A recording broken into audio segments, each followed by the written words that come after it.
off that Blink Dagger. Once he has that, he can be the tool that they use to actually jump in, initiate onto Dendi, and maybe even cause him a few issues and struggles in these team fights that start kicking off. Poppy, high ground, Observer Ward, he's acting as one at least, and he'll scout out the smoke, blink himself back. Oh, look at that timing. General nearly catches him, but he yawns up to the end. Poppy sucks, now trapped and stuck. The high ground was his friend, but no longer. Dendi.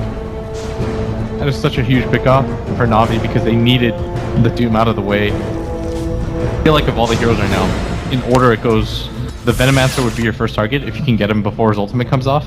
But that's hard, right? Because you would need to get the Yule silence off on him before he could get his ulti, and then it's the Doom immediately after that because you need your OD to start hitting hard in fights. There's so much of the net worth in this game, second in the game total, just behind the Nature's Prophet, but it doesn't really mean much when he immediately gets doomed in every single fight. You're essentially just flushing 11k net worth down the drain every time Puppy remains in the fight. Well, Aghanim Scepter for the Nature's Prophet, and it's gonna... This is such a nice setup from General. Oh, who's he found? Oh, they're not going for it. I thought this was going to be a free kill. Apparently not. General is a little bit timid about his movements and doesn't want to blink down to the low ground. Maybe they just want to kill, Puppy again. Look for the Doom for a second time in a row, but instead, General... I mean, we've had Puppy act as an observer board. General's got a better position. He's blinked himself up on top of that spire, and he's going to see Misery move across. What's the goal here? Because the rest of his team is kind of left him high and dry, and we are... Oh. No stuns, but they saw him TP away. Yeah, I guess it was because Misery had the Aegis that they didn't feel comfortable going for it, but maybe if the Aegis was going to last for a little bit longer, like if it was in its infancy, but it's already just a minute and a half left to go. They can wait that one out before they engage the next fight. But it's really important that in this next fight it goes well, and that goes without saying just because your OD eventually... He's gone to a lot of these team fights. He's going to start to fall behind in net worth to the Nature's Prophet, who can always push outside lanes, especially with the Aghanim Scepter. You don't want him to pick up something eventually like a Hex as the game goes later and later and your BKB charges start to run out. You've got to wake up earlier than that, Navi, to catch Eternal Envy off guard. Again, drawing multiple heroes down to that bottom lane while he's farming and gets himself away scot-free. They're pushing top, drawing people across the map and forcing Navi into these positions where they're thinking about using their ultimates, thinking about battling and skirmishing, but they just never get the perfect opportunity unless, all these fights Secret have presented. Oh, Yara wins down! Man, the Doom and the Finger of Death! I will say that he didn't expect that. He's like, free Treant? No. Not happening. And Misery, he's actually spotted Dendi. Sprout does not cancel out the TP, of course, so there he goes. This might actually mean a Hydra attempt, though, from Secret. They do it so quickly with the Draw Aura, and there is no glyph available for Navi. If they can't fight this either. They don't have the OD buyback either. Oh, you're right. No buyback on him and no gold for it either. This could just be a tier 3 straight up. Maybe even look for Rax, because Dendi, sure, you've got the Octarine Core and a DD rune, but you're going to have to pop your ghosts sooner rather than later. Top lane is getting pushed in as well. Darkspell dropping incredibly low, but Poppy, he's going to get right-clicked out by the Enchantress. Aegis is gone, and Dendi on the front lines, he is trying to force them back with false points there. The blink forward, and he catches so many heroes. The Poison Nobles start taking them over, and Poppy just battles through in the cage of trees. And Nako gone and dead, and down he goes. In general, he's got the Chrono, but he's caught Dendi in it as well. Just allowing them to right-click and pummel into him. 5 dead. Navi buyback central. Bring back the DP, bring back the Faceless Void. OD respawns. But 16 to 12. Secret get the first racks of the game. That Veil ultimate from Weehaw is just doing way too much damage. Navi's not even sure what to do in that situation. Fortunately for them, with the Octarine Core, Dendi was able to heal up so much in that False Promise, but it doesn't really matter when you're the only person left on your team alive, and Secret, ultimately, they get what they came for, which is at least one of the racks. Obviously, you'd be much more satisfied with the melee, but opening up that lane, having it constantly push in, on top of the fact that you've got the Nature's Prophet, they're going to be really happy with that. And I don't know, Diyara looks like he's going to go for the Hyperstone, pick up the Moon Charge for himself, but I almost feel like somebody on this team has to get linked at this point. I really like this Observer Ward from Secret as well.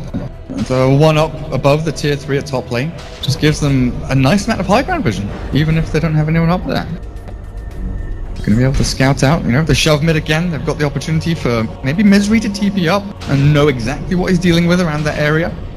I mean, they know where Navi is at all times now, because they've got all but one exit covered on the map right now. And if nobody pushes in bottom and nobody walks by the one at the top, it's either A, they're smoked up, or B, they're pushing in bottom, and then you can just play the process of elimination game. And unlucky for them, they're all in the ward vision right now. Their sentry just misses out. I'm probably waiting for the Aghanims on the Enchantress, but I'm not sure how much that even affects his Navi. Grouped up heavily, his Puppy's gonna pick up the Arcane Rune. Navi's gotta be careful. Oh no, the Gale lands with Heavy as well, but as the false promise, the Doom and Hex onto Ditchira. He's getting burnt out and the blink forward, the TV forward, Vincere is on the back line, looking for the Finger of Death, is burnt out and down he goes. Popped into Oblivion, it's a good chrono though, General. He's caught 2, Vincere dropping low, Exorcism Ghost still going away, Dendy's damaging everyone down and Pylite die. There's the Impetus out from our style, a double kill for Dendy. And maybe this is the fight that Navi were looking for. Weeha!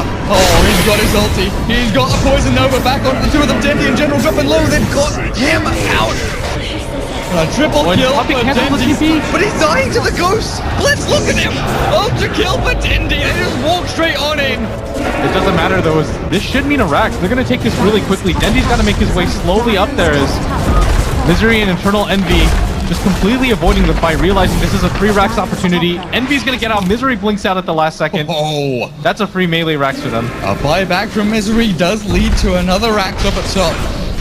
And even with an ultra kill for Dendy, it kind of felt, again, Secret are giving things away to Navi, but for every gift they give, they take something away.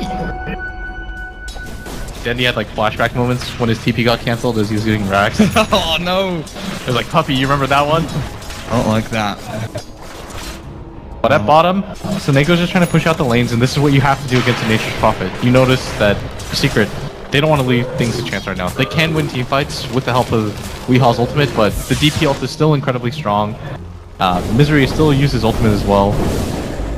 Or his buyback anyways. And team fight potential-wise, Secret, they don't want to leave things to chance.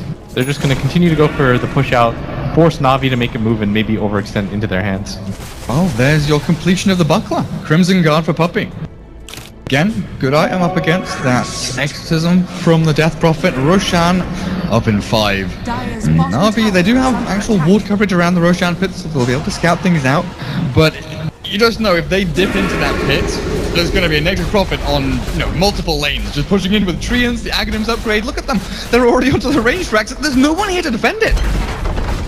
Yeah, they actually have to send somebody up here. This is not, it's too late. A free racks for them is. Yeah, Navi. This is just going to be taken for free as Navi. They're trying to make their move for the Roshan pit, but Misery might just see this and say to himself, I can go for the mid one as well. This clearly means that Navi is not inside their base right now. So everybody's pinging around the map area, and this is just information, even though you don't see it with your own eyes, you can kind of just infer. As now they're going to see Ditya Ra. Seneco's going to de-ward that, but they've got to go back. And this is just going to be a positional game as once Misery sends these treants in, Navi, they've got to make a decision. Are you going to fight for the Roshan? Ooh. He had the vision for a split second, but couldn't turn fast enough with the Hex. But like you said, as soon as they draw people back, suck them in, and go into the rush pit of their own accord. Eternal Envy, Misery, we are all in the pit. Now, this highlight die goes down so fast. Leave them open to a Chrono from General, so Secret, they will try and bail themselves out of that big AoE, the choke point, but a Doom onto General. Puppy chose his target and chose as well, and we are will just shred him with the poison damage, even with the false cross out. Puppy on the run, retreating away from Nexus, but we are, there's the poison Nova, back onto 3. Eternal Envy, gonna go down. Gets the Aegis of the Immortal onto the Nature's Prophet. And they've actually forced out Dendy's Exorcism and might look to fight with a Finger of Death. They definitely will. Dendy! Highlight die, perfect place and perfect time, even after the quick death he suffered. Comes back in. And there's no buyback on any of these cores. Even the Enchantress. It's just going to be the OD and the Oracle holding against pretty much everybody but the Venomancer. But when it comes to the straight push, it's Misery that you've got to worry about. He's got the Aegis though. Killing him twice is going to be a tall feat as they're going to go for the split pushes. Eternal Envy, they're going to force them to make the decision. Are you going to defend this bottom one, or are you just going to leave this mid one for free? Blink with a BKB pylon die. Oh, Clever Cape keeps him alive. There's no reveal. Misery doesn't even care about heroes. He's just going straight for the buildings. Flicks the building. Structural damage is good, and the blink forward again. Ditchira caught. They're going to try and save him. Seneko, though, look at that damage output, and it's all over. Navi tap out against Team Secret in game number 1. It looked even, it looked good for Navi for what, the first 15 minutes, but that initial